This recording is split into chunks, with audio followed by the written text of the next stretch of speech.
Beberapa champion saya rasa happy lah, bangga. Lepas tu nanti Alliance yang final ni saya nak champion lagi. Kena training lagi kuat lah untuk yang final sebab final ada semua negeri kan. So kena training kuat.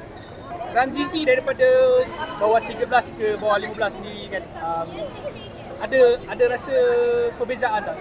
Ada sebab tahun lepas bawah 13 kan, 13 umur saya. So semua level macam semua level-level saya lah. Bila naik ni dia bawah 15 jadi level lagi tinggi, so ada beza sikit lah.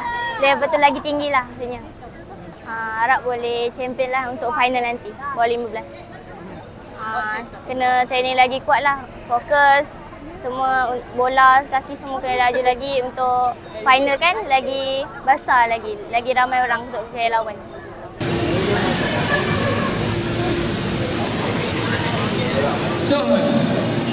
Pun kacau ni. Okey, ini banyak pukul